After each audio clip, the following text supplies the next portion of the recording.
নমস্কাৰ প্ৰথম সংবাদৰ সৈতে ষ্টুডিঅত মহিমাশ্ৰী আৰু ষ্টুডিঅত মইভা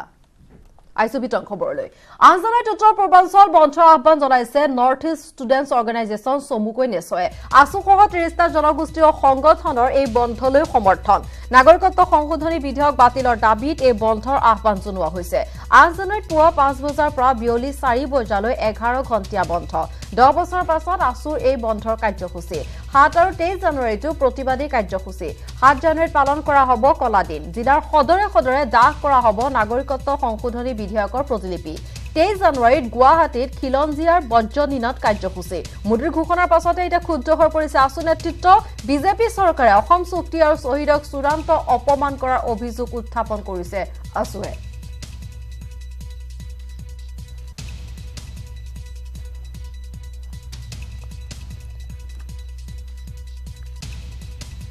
আৰু পুনৰবাৰ জনাব বিচাৰিছো প্ৰধানমন্ত্ৰী নৰেন্দ্ৰ মোদীৰ শিলচৰ সভাত নাগৰিকত্ব সংশোধনী বিধেয়কক লৈ ক্ৰমন্তব্যৰ পাছতে এতিয়া ৰাজ্যজুৰি এনেদৰে জ্বলিছে ক্ষোভৰ জুই আমি জনাইছো বন্ধৰ আহ্বান জনাইছে আসুসহ ৩০টা জনগোষ্ঠীয় সংগঠনে আৰু এই বন্ধৰ প্ৰতি আমি জনাইছো সকলো জাতি দল সংগঠনে সমৰ্থন আগবঢ়াইছে নাগৰিকত্ব সংশোধনী বিধেয়ক বাতিলৰ দাবীত আহ্বান জনোৱা হৈছে পুৱা ৫ বজাৰ পৰা বিয়লি ৪ বজালৈ ১১ ঘণ্টীয়া বন্ধ আমি অহা ৮ তাৰিখে অসম বন্ধৰ কাৰ্যসূচী ঘোষণা কৰিছোঁ আৰু নৰ্থ ইষ্ট ষ্টুডেণ্টছ অৰ্গেনাইজেশ্যন অহা ৮ তাৰিখে উত্তৰ পূৰ্বাঞ্চল বন্ধ ঘোষণা কৰিছে উত্তৰ পূৰ্বাঞ্চল স্তব্ধ কৰি দিয়া হ'ব আৰু কেন্দ্ৰীয় চৰকাৰক আমি সকীয়াই দিছোঁ এই বিল আনি অসম তথা উত্তৰ পূৰ্বাঞ্চলৰ হানি কৰিবলৈ তেওঁলোকে যি ষড়যন্ত্ৰ কৰিছে যি ষড়যন্ত্ৰ ৰচনা কৰিছে আৰু ৰূপায়ণ কৰিব বিচাৰিছে তাৰ বিৰুদ্ধে তীব্ৰ সংগ্ৰাম কৰিছোঁ আৰু চলিছে আৰু চলি থাকিব গণতান্ত্ৰিক প্ৰমূল্যবোধ নথকা এগৰাকী প্ৰধানমন্ত্ৰীয়ে কালি বিৰোধৰ্পে শিলচৰ সভাত ঘোষণা কৰি থৈ গৈছে যে এই বিলখন আহিবই আৰু বিলখন তেওঁলোকে পাছ কৰিব ই অতি গৰিহণাযোগ্য অসমীয়া জাতি বিৰোধী এই কাৰ্যক কোনো কাৰণত আমি হ'বলৈ নিদিওঁ অসমৰ মানুহৰ ওপৰত এই বিল জাপি দিলে ইয়াৰ পৰিণাম ভয়াৱহ হ'ব অহা ৭ জানুৱাৰী জেপিচিয়ে এই বিলখন পাৰ্লিয়ামেণ্টত প্ৰেছ কৰিব আৰু সেইদিনাখন সমগ্ৰ অসমত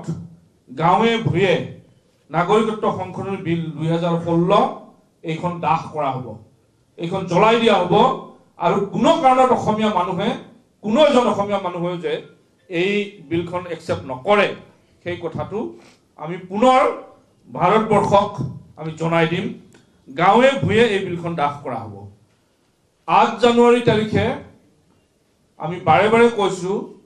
অত্যন্ত অনিচ্ছা সত্ত্বেও আমি অসম বন্ধৰ কাৰ্যসূচী ঘোষণা কৰিছোঁ সদৌ অসম ছাত্ৰ সন্থা আৰু ৩০টা জনগোষ্ঠীয় সংগঠনৰ সভাই ৮ জানুৱাৰী পুৱা ৫ বজাৰ পৰা আবেলি ৪ বজালৈ ১১ ঘণ্টীয়া অসম বন্ধৰ কাৰ্যসূচী আমি ঘোষণা কৰিছোঁ এক ব্ৰেকিং নিউজ মহানগৰীৰ লালগণেশত ভয়ংকৰ অগ্নিকাণ্ড জয়নাথগিৰি নামৰ এজন লোকৰ ঘৰত এই জুইৰ সূত্ৰপাত ঘটিছে বিধ্বংসী জুইত ভস্মীভূত হৈছে কেইবা লাখ টকাৰ সম্পত্তি বেটেলিয়ান গেটত সংঘটিত হৈছে ভয়ংকৰ অগ্নিকাণ্ড শ্বৰ্ট চাৰ্কিটৰ ফলতে জুইৰ সূত্ৰপাত হোৱাৰ সন্দেহ কৰা হৈছে ৩খনকৈ অগ্নি নিৰ্বাপক বাহিনীৰ গাড়ীৰে নিৰ্বাপন কৰা হয় জুই এক ভয়ংকৰ অগ্নিকাণ্ড গুৱাহাটীৰ লালগণেশত সংঘটিত হৈছে ভয়ংকৰ অগ্নিকাণ্ড জয়নাথগিৰি নামৰ এজন লোকৰ ঘৰত সূত্ৰপাত ঘটিছে এই জুইৰ বিধ্বংসী জুইত কেইবা লাখ টকাৰ সম্পত্তিৰ ভস্মীভূত হৈছে বেটেলিয়ান গেটত সংঘটিত হৈছে এই ভয়ংকৰ অগ্নিকাণ্ড শ্বৰ্ট চাৰ্কিটৰ ফলতে জুইৰ সূত্ৰপাত হোৱাৰ সন্দেহ প্ৰকাশ কৰা হৈছে আৰু এই ঘটনাৰ পাছতে ঘটনাস্থলীত ৩খনকৈ অগ্নি নিৰ্বাপক বাহিনীৰ গাড়ী উপস্থিত হৈ নিৰ্বাপন কৰে জুই ভিতৰখিনি পুৰা জ্বলি গ'ল এক সাইডত জ্বলিছে আমি তাৰ ৰুমত ভিতৰত সোমাব পৰা নাই এতিয়া ৰুমত চাই যাওঁ তাৰ শোকেছ আছিল তাতে দৰজাৰ চৌকাট আছিল চৌকাটত লাগিছে দৰজা এই শোকেছটোত লাগিছে উদালগুৰি ওৰাংগাজুলিত বনৰীয়া গাহৰি আক্ৰমণত নিহত হৈছে এজন লোক নিহত লোকজন হৈছে ৩৫ বছৰীয়া সামু তপ্ন গাহৰি আক্ৰমণত আহত হৈছে আন ৪জন লোক ভাৰত ভূটান সীমান্তৱৰ্তী অঞ্চলটোত বন্যহস্তীৰ আতংক অব্যাহত থকাৰ সময়তে পুনৰ এতিয়া বনৰীয়া গাহৰি আক্ৰমণত ত্ৰস্তমান হৈ পৰিছে অঞ্চলবাসী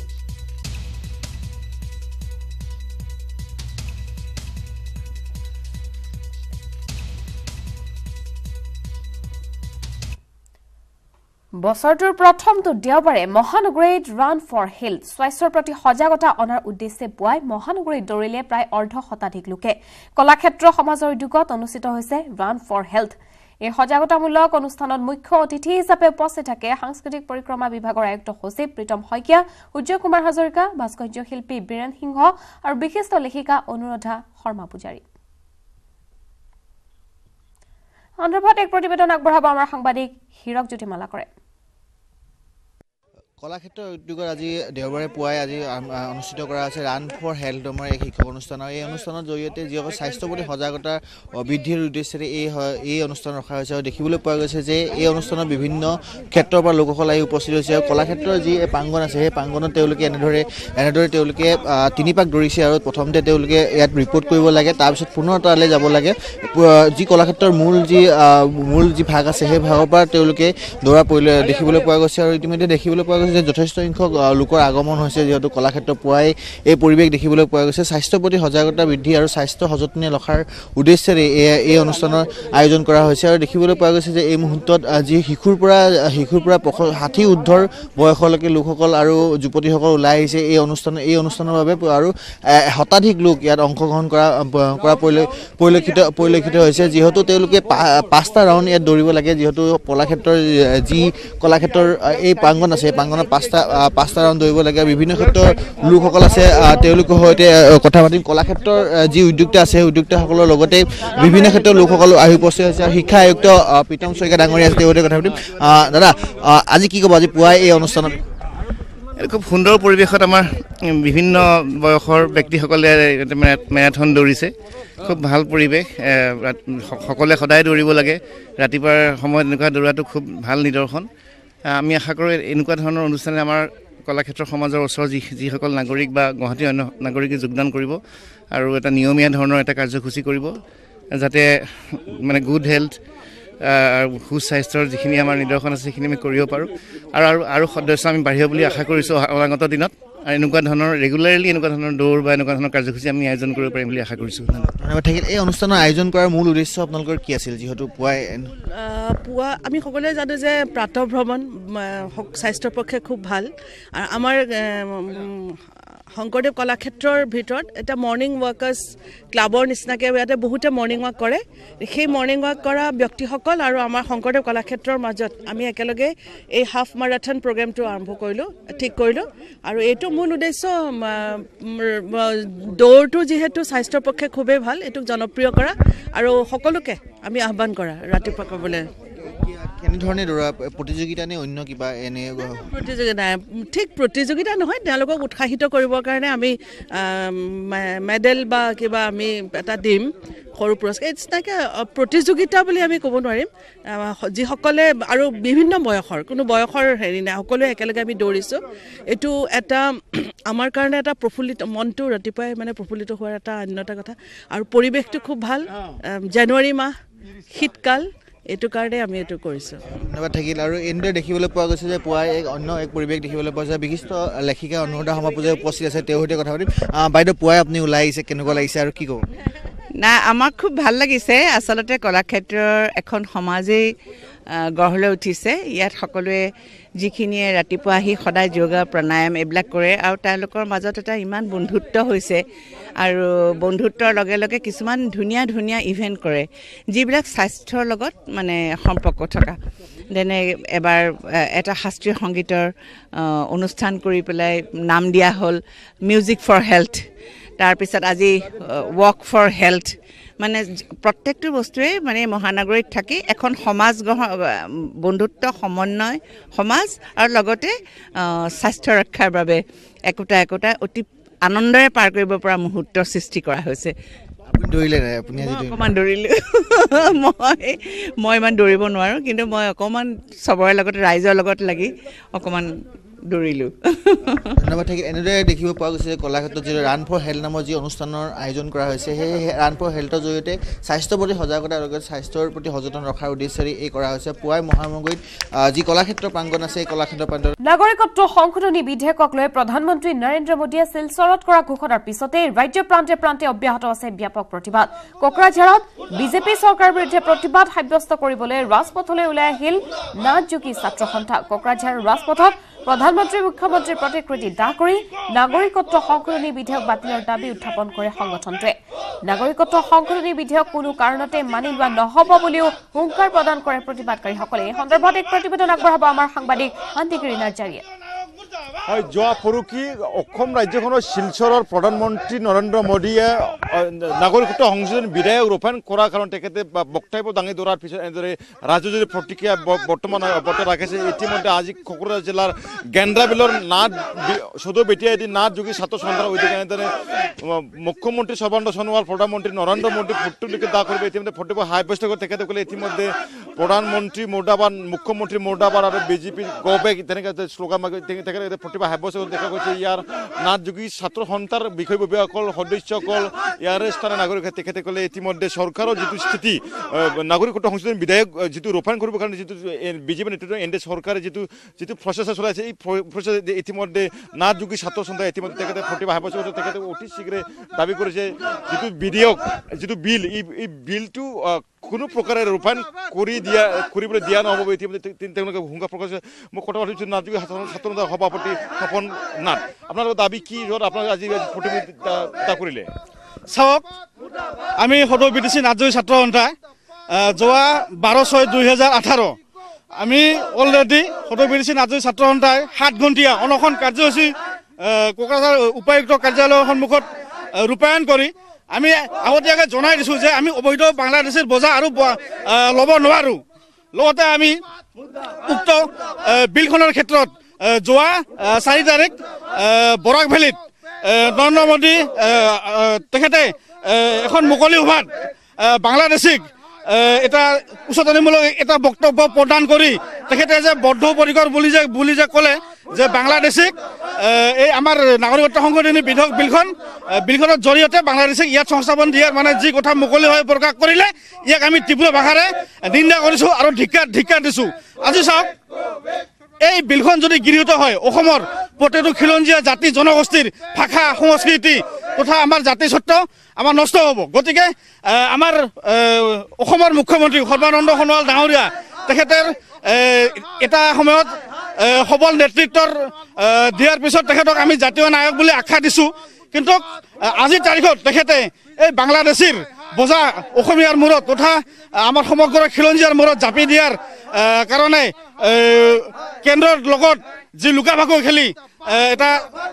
ৰাজনীতি কৰি আছে তথা বাংলাদেশীৰ বজা আমাৰ মূৰত জাপি দিয়াৰ যি ষড়যন্ত্ৰ চলাইছে তেখেতৰ এনে কাৰ্যক আমি সকীয়াই দিছোঁ তেখেতে এনে কাৰ্যৰ পৰা বিৰত থাকক অন্যথা আমি সদৌ বিটিচি নাথ যোগী ছাত্ৰ সন্থাই অনাগত দিনত আৰু তীব্ৰ গণতান্ত্ৰিক আন্দোলন গঢ়ি তুলিম লগতে এনেদৰে ইতিমধ্যে ৰাজ্যজুৰি বিভিন্ন দল সংগঠন স্থানীয় নাগৰিক ইতিমধ্যে ৰাজ্যখনৰ নাগৰিক প্ৰতিভা সাব্যস্ত কৰিছে কিয়নো বিগত সময়ছোৱাত বিভিন্ন ৰাজ্যখনৰ বিভিন্ন দল সংগঠন যি বিধেয়কৰ যি আইনৰ বিৰোধিতা কৰি থকা সময়ত এনেদৰে যোৱা পৰহি প্ৰধানমন্ত্ৰীয়ে অসমৰ বৰাক ভেলীত তেনেদৰে শিলচৰৰ এখন জনসভা তেখেতে এনেকৈ মুকলিকৈ বিলখন ৰূপায়ণ কৰিব যি যৌজা চলিছে এই যৌজাটো ইতিমধ্যে বিভিন্ন দল সংগঠনৰ লগতে বিটিআইডি নাথ যোগী ছাত্ৰ সন্থাই প্ৰতিভা সাব্যস্ত কৰিছে আৰু ইফালে শিৱসাগৰ নগৰৰ মাজমজিয়াত প্ৰধানমন্ত্ৰী নৰেন্দ্ৰ মোদীৰ পুত্তলিকা দাহ জাতিধংগী নাগৰিকত্ব সংশোধনী বিধেয়ক বাতিলৰ দাবীত শিৱসাগৰ নগৰৰ মাজমজিয়াত প্ৰধানমন্ত্ৰী নৰেন্দ্ৰ মোদীৰ পুত্তলিকা দাহ কৰিলে অসম জাতীয়তাবাদী যুৱ ছাত্ৰ পৰিষদ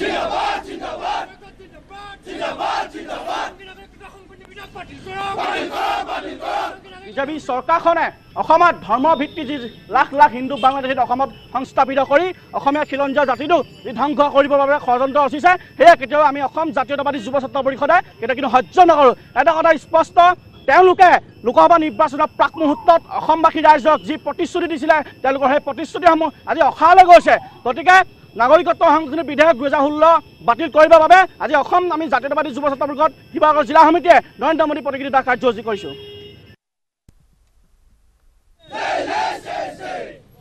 আৰু ইফালে গোলাঘাটতো ৭০টা জাতীয় সংগঠনৰ অভিনৱ প্ৰতিবাদ ৰাজপথত নাগৰিকত্ব সংশোধনী বিধেয়ক ভৰিৰে গছকি মুখাৰি দাহ কৰি প্ৰতিবাদ সাব্যস্ত গোলাঘাটৰ উপায়ুক্ত কাৰ্যালয়ৰ সমীপত কৃষক মুক্তি সংগ্ৰাম সমিতি সদৌ অসম অনুসূচিত জাতি ছাত্ৰ সন্থা টাই আহোম ছাত্ৰ সন্থা অসম জাতীয়তাবাদী যুৱ ছাত্ৰ পৰিষদ আদি সংগঠনৰ নেতৃত্বই এই অভিনৱ প্ৰতিবাদ কৰি জাতিদ্ৰোহী নাগৰিকত্ব সংশোধনী বিধেয়কৰ বিৰোধিতা কৰে 2014 চনৰ 16 মে তাৰিখে কৈছিল যে 16 মেৰ পিছত এজনো বাংলাদেশী অসমত থাকিব নোৱাৰিব তালি টোপোলা বান্ধিব লাগিব কালি সম্পূৰ্ণ বিপৰীত এটা ভাষ্য দি যেতিয়া তেওঁ এই ভাষ্য দিছিল যে নাগৰিকত্ব সংশোধনী বিধেয়ক তেওঁলোকে গৃহীত কৰিবই তেতিয়া মানে নিমাতী কন্যা মুখ্যমন্ত্ৰীজন অসমৰ বৰ্তনস্বৰূপ সৰ্বানন্দ সোণোৱাল ডাঙৰীয়াই মৌনভাৱে এষাৰ মাত মতা নাই সেইটো কথা আছে কিন্তু তেওঁ দুৰ্ভাগ্যজনকভাৱে অসমৰ ৰাইজৰ বাবে দুৰ্ভাগ্যজনক হাত চাপৰি মাৰি সমৰ্থন জনাইছিল আমি ৭০টা জাতীয় জনগোষ্ঠীয় দল সংগঠনে আমি অসমৰ মুখ্যমন্ত্ৰী নৰেন্দ্ৰ মোদীক সকীয়াই দিব বিচাৰিছোঁ যে এই ৭০টা সংগঠনৰ যেতিয়ালৈকে শৰীৰৰ ৰক্ত থাকিব তেতিয়ালৈকে কিন্তু তেওঁলোকে নাগৰিকত্ব সংশোধনী বিধেয়ক গৃহীত কৰিব নোৱাৰিব আৰু সমান্তৰালভাৱে নাগৰিকত্ব সংশোধনী বিধেয়ক 2016 বাতিলৰ দাবীত বোকাখাততো অসম জাতীয়তাবাদী যুৱ ছাত্ৰ পৰিষদ আৰু কৃষক মুক্তি সংগ্ৰাম সমিতিয়ে তীব্ৰ প্ৰতিবাদ সাব্যস্ত কৰে বোকাখাত চাৰিআলিত সংগঠন দুটাৰ সদস্যই দাহ কৰে প্ৰধানমন্ত্ৰী আৰু মুখ্যমন্ত্ৰীৰ প্ৰতিকৃতি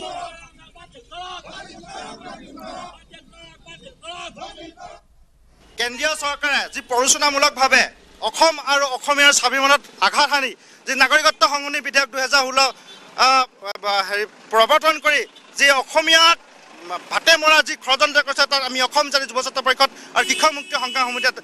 গৰিহণা দিছোঁ ধিক্কাৰ দিছোঁ আৰু অনাগত দিনত যদি এই নাগৰিকত্ব সংশোধনী বিধেয়ক চৰকাৰে বাতিল নকৰে তেন্তে অসম জ্বলিব নিশ্চিত যেতিয়া আমি অসমবাসী ৰাজ্যক আমি আহ্বান জনাইছোঁ যে এই নাগৰিকত্ব সংশোধনী বিধেয়কে সকলো মানৱী থিয় হ'ব লাগে আৰু প্ৰধানমন্ত্ৰী মন্তব্যক লৈ প্ৰতিক্ৰিয়া মন্ত্ৰী পৰিমল শুক্লবৈদ্যৰ আন্দোলন পূৰ্বৰ পৰা চলি আহিছে সমস্যা সমাধান কৰাটোৱে ৰাজনীতি আৰু ইফালে মোদীৰ মন্তব্যৰ বিৰুদ্ধে ক্ষোভ প্ৰকাশ কৰিছে লখিমপুৰ সমষ্টিৰ কংগ্ৰেছী বিধায়ক ৰাজদীপ গোৱালাই নাগৰিকত্ব সংশোধনী বিধেয়ক আৰু অসম চুক্তি দুয়োটা বিষয় পৰিপন্থী মোদীয়ে ঘোষণাৰে ৰাজনৈতিক মুনাফা আদায় কৰা বুলি মন্তব্য কৰে ৰাজদীপ গোৱালাই 4 বছৰৰ অসম চুক্তি ৰূপায়ণৰ বাবে কেন্দ্ৰই কিয় কমিটি গঠন নকৰিলে বুলিও প্ৰশ্ন কৰে গোৱালাই কালি আমাৰ মাননীয় প্ৰধানমন্ত্ৰীৰ বক্তব্য ৰাখাৰ পাছতে এনেকুৱা হৈছে এনেকুৱা কথা নহয় ইমান দিন যে আন্দোলনৰ কি কাৰণ আন্দোলন আগৰ ফালৰ পৰা চলি আছে লাহে লাহে মানুহে গম পাই আছে যে না এইটোৰ মানে বিৰুদ্ধে কথা ক'ব নালাগে আৰু আমি আমাৰ দলৰ ফালৰ পৰা এই চিটিজেনশ্বিপ এমেণ্ডমেণ্টত যি কথাখিনি আহিব এইটো আমি আগৰ ফালৰ পৰা আমাৰ দলৰ ফালৰ পৰা আমিতো আমাৰ ইলেকশ্যন মেনিফেষ্টত আছিল এই কথা আজিতো জুই জ্বলি আছে অসমত কেতিয়া জ্বলা নাই প্ৰধানমন্ত্ৰীক জ্বলাই আপোনাৰ কথা এনেকুৱা মানে লক্ষ্য হৈছে যে আজি জ্বলি আছে আগতেতো আন্দোলন হৈছে আন্দোলনের আমার ইতিহাস আছে আর এইটো খালি আমার ব্রহ্মপুত্র ভ্যালিত হয় নাকি আমার ইয়াতে আন্দোলন নহয় নাকি আমি আন্দোলনে বিশ্বাস করা মানুষ বহুত মানুষ আছো আমার ইয়াতে তো আন্দোলন হব পারে এই আসাম অ্যাকর্ড আর সিটিজেনশিপ বিলে যে কাট অফ ডেট এই কাট অফ ডেটটা কন্ট্রাডিক্ট করছে 25th March 1971 আর 31st December 2014 তো কি থাকবে আসাম অ্যাকর্ড যদি উনি রূপায়ণ করার জন্য একটা কমিটি উনি গঠন করেছেন তবে তো it is contradicting the cut off year of the citizenship bill নির্বাচনে ফায়দা নেওয়ার জন্য এখন উনি এই কথাগুলো বলছেন কিন্তু এই 5 বছরে তো উনি এই বিষয়গুলো নিয়ে উনি কিছু করেনি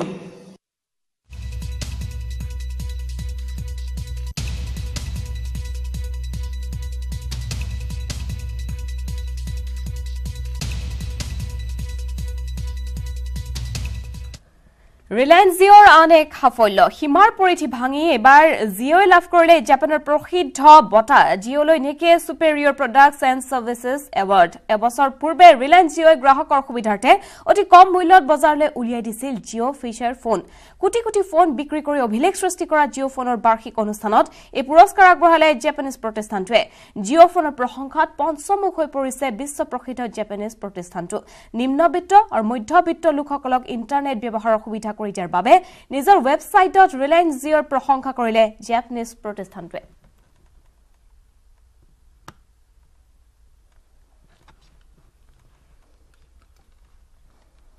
2 ফেব্ৰুৱাৰী নাৰকীয় ডকমকা কাণ্ডৰ গোচৰ পুনৰ শুনানি নগাঁও সত্ৰ ন্যায়াধীশৰ আদালতে ল'ব শুনানি শনিবাৰ আদালতে গ্ৰহণ কৰে 6 জনৰ সাক্ষ্য প্ৰদান কৰিলে অভিজিত নাথৰ পিতৃয়ে এতিয়াৰ পৰা খৰতকীয়া হ'ব গোচৰটোৰ শুনানি হত্যাকাণ্ডৰ গোচৰ 47 জন অভিযুক্তক নগাঁও জিলা সত্ৰ ন্যায়াধীশৰ আদালতত কালি হাজিৰ কৰোৱা হয় শনিবাৰে কটকটীয়া নিৰাপত্তাৰ মাজেৰে 47 জন অভিযুক্তক নগাঁও কেন্দ্ৰীয় কাৰাগাৰৰ পৰা আনি আদালতত হাজিৰ কৰোৱা হয় নগৰ জিলা আৰু সত্ৰ ন্যায়াধীশৰ আদালতত অভিযুক্তসকলক হাজিৰ কৰোৱাৰ পাছত অভিযোগ গঠনৰ প্ৰক্ৰিয়া আৰম্ভ হয়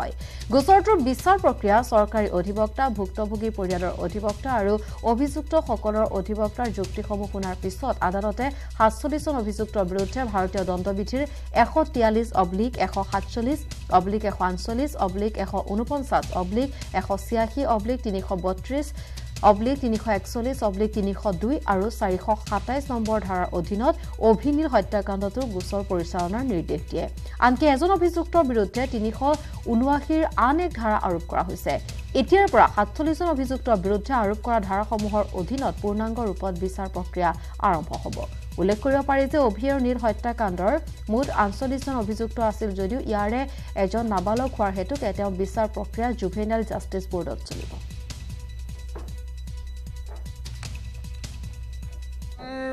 ফালে দিয়ে গৈছে আমাৰ হুতে দিয়ে গৈছে আমি হেতু আশা কৰিছো আৰু এনেকুৱা ধৰণে ভাবিছো ন্যায় পাম বুলি ভাবিছো আজি 4জন আছে তাৰ ভিতৰত মইও আছিলো এজন পুলিচৰ আৰু 108ৰ আৰু এম্বুলেন্সৰ এজনকে 2 ফেব্ৰুৱাৰী আৰু যি সাক্ষী হয় তেওঁলোকক সমন দিব কোৰ্টে ফাৰ্ষ্ট ট্ৰেক মানে এই 2 ফেব্ৰুৱাৰী পাছত হয়তো অলপ হগনাই হ'ব সাক্ষী ইমান বেছি হ'ব যে বহুত দিন লাগি যাব পাৰে সেইকাৰণে অলপ ফাৰ্ষ্ট ট্ৰেকত হ'ব বুলি মানে ভবা হৈছে আৰু কোৱাও হৈছে মই কৈছোঁ যে সেই সাক্ষীবিলাকেও সত্য ঘটনা যাতে লুকাই নাৰাখি প্ৰকাশ কৰে আমি ভাবিছোঁ তেওঁলোকৰ সহযোগ পাম